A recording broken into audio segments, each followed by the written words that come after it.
नमस्कार, स्वागत है आपका आज के मुख्य समाचार में। नीतीश सरकार गिरने वाली है और अब तेजस्वी यादव ने मीटिंग कर ली है, प्रेस कॉन्फ्रेंस बुला लिया है। एनडीए की सरकार बनने वाली है। अगस्त के महीने में एनडीए की सरकार बनेगी और अब पूरे प्रेस के सामने ही ऐलान हो गया। साथ ही बिहार के अधिकांश जिलों में भारी बारिश का दौर शुरू हो गया है। मौसम विभाग ने खतरनाक अलर्ट जारी कर दिया, तो वहीं नदियों का जलस्तर लगातार बढ़ता जा रहा है। कई निचले इलाकों में नदियों का पानी घुस गया, लोगों का पलायन जारी है। और अब मुख्यमंत्री नीतीश कुमार जी ने नदियों के बढ़ते जलस्तर को खुद हेलीकॉप्टर से जा जाकर देखना शुरू कर दिए हैं। साथ ही नीतीश कुमार जी ने बड़ी घोषणा कर दी। तो आज बिहार और देश की बड़ी खबरों पर बात करेंगे। इससे पहले आपसे एक छोटी सी अनुरोध है, कृपया वीडियो को एक प्यारा सा लाइक अवश्य कर दीजिएगा। आपका लाइक करना ही हमारी मेहनत का फल होता है। बिहार के अधिकांश जिलों में आज भारी बारिश होने वाली है। मौसम विभाग ने बिहार में झमाझम बारिश का खतरनाक अलर्ट जारी कर दिया है। मौसम विभाग का कहना है कि बिहार में जो बारिश की शुरुआत हो रही है वो अगले 5 दिनों तक लगातार जारी रहेगा।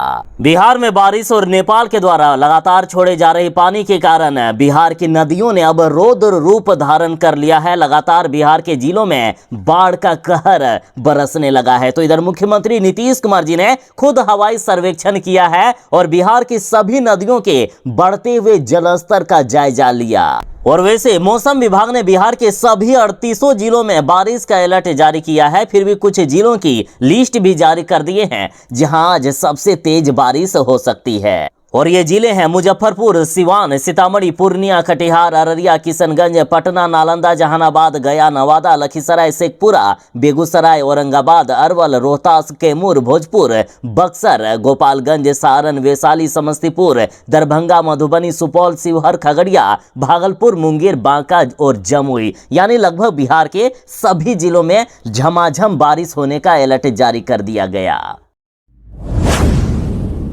बिहार में हो रही भारी बारिश और नेपाल के द्वारा लगातार पानी छोड़े जाने के कारण बिहार की नदियों ने रौद्र रूप धारण कर लिया है। बिहार के कई जिलों में बाढ़ का पानी घुसने लगा है और अब मुख्यमंत्री नीतीश कुमार जी हर एक जिले में जा जाकर खुद देख रहे हैं कि नदियों का हालात आखिर कैसा है। मुख्यमंत्री नीतीश कुमार जी ने हवाई सर्वेक्षण किया और नदियों के बढ़ते जलस्तर का जायजा लिया और अधिकारियों को भी कई जरूरी निर्देश दिए हैं। दरअसल मौसम विभाग ने कहा है कि बिहार में इस बार पिछले 20 सालों में भी उतना बाढ़ नहीं आया है जितना इस बार बाढ़ आने वाला है, और जिससे नीतीश कुमार जी की रातों की नींद उड़ी हुई है। साथ ही उत्तर बिहार और नेपाल के तराई इलाकों में लगातार बारिश हो रही है, जिससे भी नदियों का जलस्तर तेजी से बढ़ता जा रहा है। हर सेकंड बिहार में खतरा लगातार बढ़ता ही जा रहा है। निचले इलाकों में नदियों का पानी तेजी से फैलने लगा है, लोगों के घरों में पानी घुसने लगा है, किसानों के खेत खलिहान सब तबाह होने लगे हैं।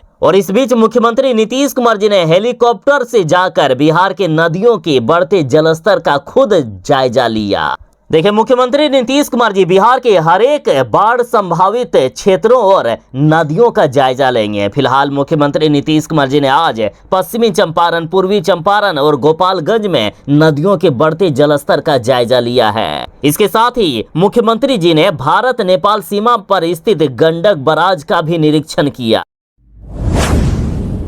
आपको मैं हर साल यही सब खबरें सुनाता हूं ना कि बिहार में अब बाढ़ नहीं आएगा, बिहार में बाढ़ का अस्थायी समाधान निकाल लिया गया है, लेकिन अब तक ये हो नहीं सका था। जो पहले नहीं हुआ वो अब होने वाला है, क्योंकि इस बार मोदी जी को बड़ा झटका लग गया है और सबसे बड़ा झटका मोदी जी को बिहार से लगा है। और अभी बिहार में विधानसभा चुनाव का भी समय आ रहा है। यदि मोदी जी ने कुछ नहीं किया, केंद्र सरकार ने बिहार के लिए कुछ भी नहीं किया, तो केंद्र सरकार की हार निश्चित है। और अब तो नीतीश कुमार जी भी छोड़ने वाले हैं मोदी जी का साथ, तो सोचिए बीजेपी का कितना बुरा हाल होगा। और बिहार की यदि इस समय सबसे बड़ी कोई समस्या है तो वो है बाढ़ की समस्या, और इसलिए मोदी जी ने फैसला किया है कि बिहार में बाढ़ का अस्थायी समाधान निकाला जाएगा। और इसके लिए केंद्र सरकार और जल संसाधन मंत्री के बीच केंद्रीय कैबिनेट की मीटिंग भी हो गई है। अब बिहार में बाढ़ को रोकने के लिए अस्थायी समाधान पर चर्चा हुई है। देखिए, इस बैठक में बैराज, डैम निर्माण की संभावना, नदी जोड़ योजना और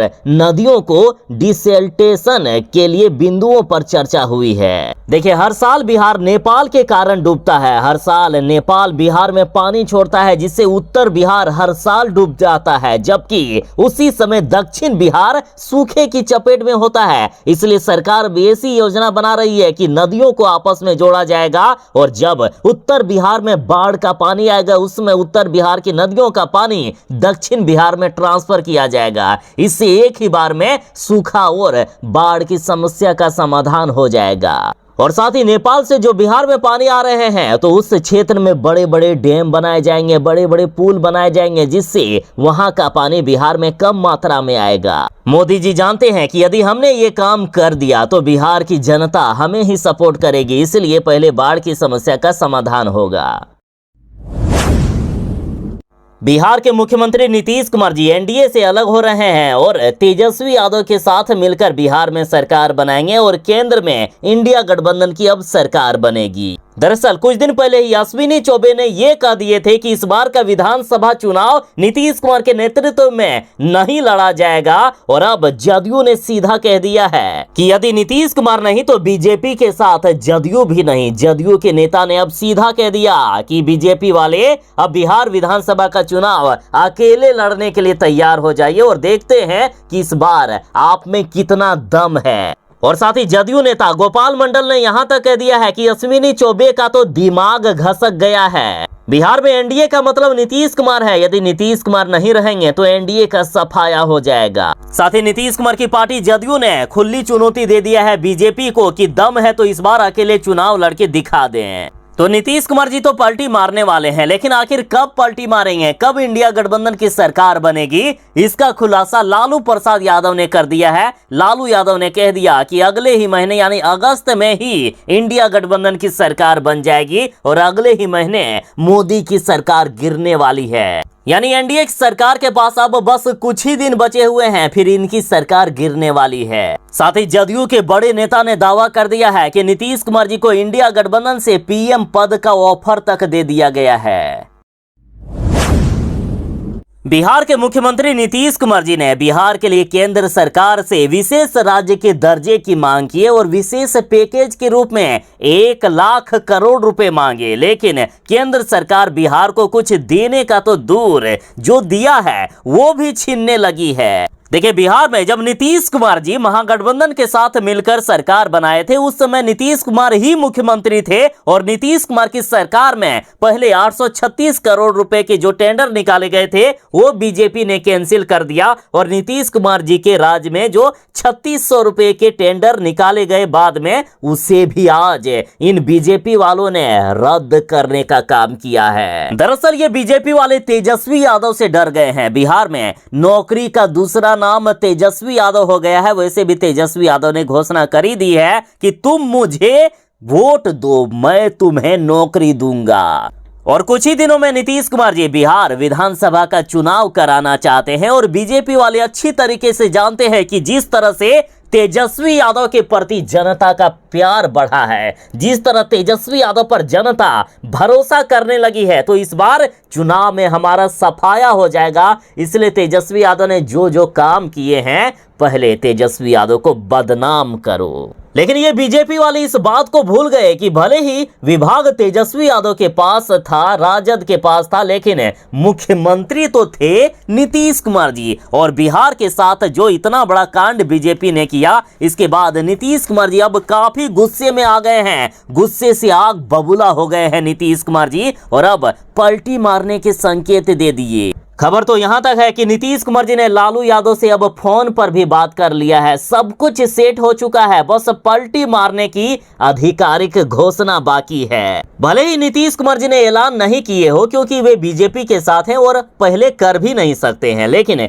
लालू यादव से रहा नहीं गया। उन्होंने अब साफ कर दिया है कि बस 1 ही महीने की सरकार है एनडीए की बिहार में और केंद्र में अगले महीने यानी अगस्त में ही हमारी सरकार बनने वाली है। बिहार में महागठबंधन की सरकार बनेगी और केंद्र में इंडिया गठबंधन की सरकार बनेगी। सभी को आश्चर्य हो रहा था कि आखिर बिहार में इस कदर पुल गिर क्यों रहे हैं। बिहार में पिछले 21 दिनों में कहां से चोखदा पुल गिर गए, क्या कारण है? कारण देखिए, वीडियो में आपको साफ दिख रहा होगा कि ये सीमेंट से बना हुआ पुल है। जरा देखिए, गिट्टी सीमेंट से बना हुआ पुल किस तरह से निकल रहा है। अंगुली से ही सीमेंट निकल जा रहा है। ये ढलाई किया हुआ है, ढलाई किया हुआ पुल जहां ड्रिल मशीन से भी नहीं टूटता है, जहां हैमर मशीन से भी नहीं टूटता है, बस अंगुली से निकल जा रहा है। बताइए, सिर्फ बालू से बना दिया गया है पुल को। बालू भी थोड़ा महंगा होता है, मिट्टी से बना दिया गया है। सीमेंट का काफी कम मात्रा में उपयोग किया गया, सिर्फ खड़ा करके रख दिया गया है इस पुल का। तो अब बताइए, आंधी तो दूर, थोड़ी सी हवा चलती है कि नहीं कि बिहार में पुल गिर जाता है। पानी की थोड़ी सी धारा आती है कि नहीं कि पुल पहले बह जाता है। तो आखिर क्यों नहीं बहेगा जब इस कदर का भ्रष्टाचार हो रहा है तो। और इस पर राष्ट्रीय जनता दल ने कहा है कि सीएम नीतीश कुमार जी के दुशासनी पुलों का कार्यकाल मोदी जी के अग्निवीर से भी काफी खराब है। नीतीश कुमार के पुल कमीशन खोरी और भ्रष्टाचार के शिकार हैं और बेचारे अग्निवीर सैनिक पीएम मोदी की आत्ममुग्धता, अहंकार और नासमझी के शिकार हैं।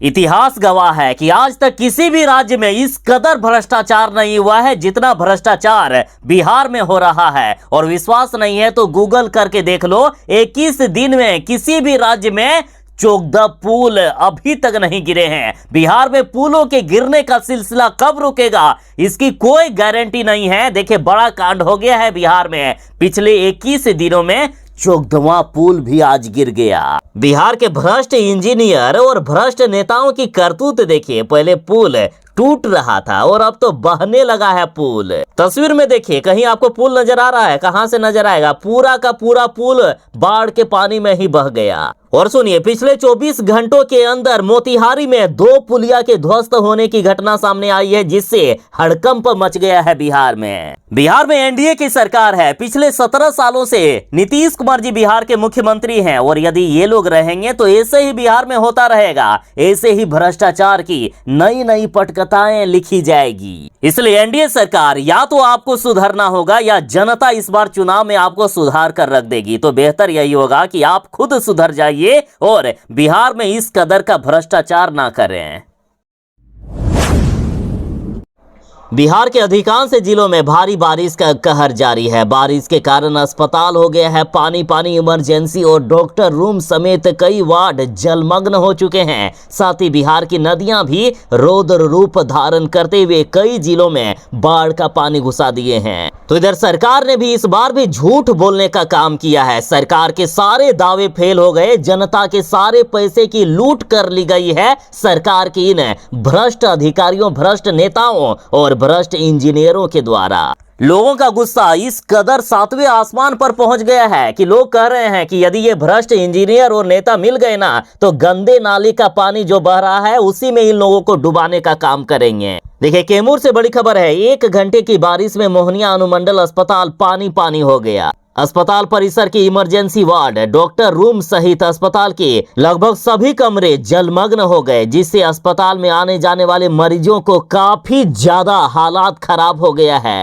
मरीज, परिजन, डॉक्टर, नर्स, अस्पताल कर्मी सारे परेशान हैं। हालात बिहार के कई जिलों में इतनी खराब हो चुकी है कि अब महामारी फैलने का डर है। नालियों का पानी अस्पताल की इमरजेंसी वार्ड में घुस रहा है। लोगों के कुओं में नाले का पानी घुस रहा है। चापाकल डूबे हुए हैं। फिर से खेत खलिहान सब डूबने लगा है। तो इधर बिहार में 21 दिनों में चोखदा पुल टूट गए हैं। तो सोचिए, इतना खतरनाक बिहार में भ्रष्टाचार किया जाएगा तो बिहार की जनता आखिर चैन से कैसे रह पाएगी। बिहार के ये भ्रष्ट नेता लगता है कि जनता को जीने ही नहीं देना चाहती है चैन से।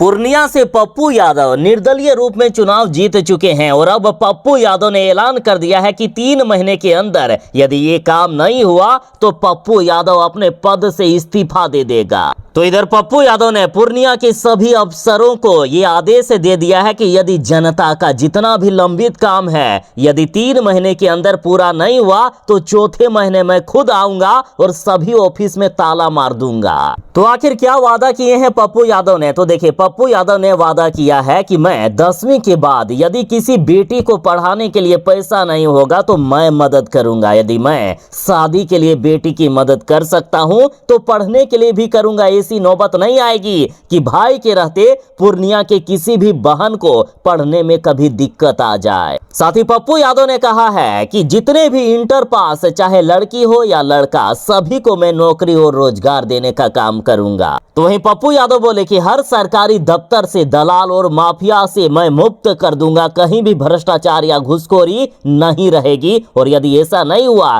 तो मैं रिजाइन करके चला जाऊंगा। तो वहीं पप्पू यादव बोले कि राशन कार्ड और आधार कार्ड बनाने के लिए मेरी गाड़ी लोगों के घर घर आएगी। अब लोगों को सरकारी कार्यालय के चक्कर नहीं लगाना होगा। पप्पू यादव ने कहा है कि 3 महीने के अंदर पूर्णिया को मैं भ्रष्टाचार मुक्त कर दूंगा और 2 साल के भीतर पूर्णिया को बिहार का नंबर 1 जिला बना दूंगा।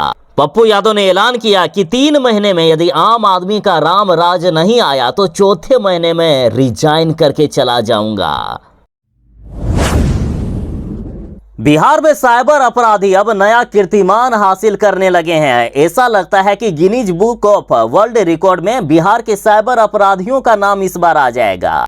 देखिए, साइबर अपराधी ने एक पिता को फोन किया और कहा कि मैं पुलिस बोल रहा हूं, आपका बेटा रेप केस में फंस गया है, जल्दी से 75,000 रुपए मेरे अकाउंट में ट्रांसफर करो वरना ऐसा फंसाऊंगा कि जिंदगी भर आपका बेटा बाहर नहीं निकल पाएगा। साइबर अपराधियों ने पिता से कहा कि बस 5 मिनट का समय है, 5 मिनट में यदि पैसे नहीं आए तो ऐसा केस बनाऊंगा, ऐसा अंदर भेजूंगा कि जिंदगी भर वो बाहर नहीं आ पाएगा, फांसी पर लटका दूंगा आपके बेटे को। तो जब किसी पिता को इस तरह की बातें सुनने को मिले तो आखिर वे कैसे नहीं पैसे भेजेंगे बताइए। और ऐसी घटना आपके साथ ना हो जाए इसलिए जरा सतर्क रहें और खबर को पूरा देखिए।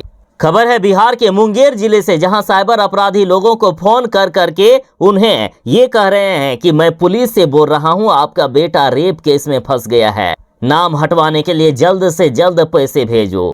और अब इसका शिकार मुंगेर के कासिम बाजार थाना क्षेत्र के शास्त्री नगर निवासी राजेश कुमार सिन्हा हो गए हैं। इनके पास भी कुछ ऐसा ही फोन आया और जब इसने अपने बेटे को फोन लगाया तो उसका फोन भी स्विच ऑफ आया। फिर आनन फानन में इन्होंने 75,000 रुपए भेज दिए। फिर कुछ देर के बाद बेटे का फोन आता है तो बेटा बताता है कि मैं तो क्लासरूम में था इसलिए मोबाइल को स्विच ऑफ करके रख दिया था। और यदि किसी के साथ ऐसी घटना हो जाए तो इन्होंने जो काम किया वही कीजिएगा। इन्होंने तुरंत ही 1930 NCRP पर कॉल करके अपनी शिकायत दर्ज कराई। उसके बाद पुलिस के द्वारा इनके द्वारा भेजे गए 35,000 रुपए होल्ड कर दिए गए हैं जो इनको मिल जाएंगे। बाकी 35,000 रुपया कब मिलेगा इसकी गारंटी तो नहीं है, लेकिन पुलिस में ये मामला चला गया है। तुरंत ही इन्होंने 1930 पर कॉल कर दिया, इसीलिए इसके पैसे बच सकते हैं। तो आप भी जरा सावधान रहें और 1930 नंबर नोट कर लीजिएगा।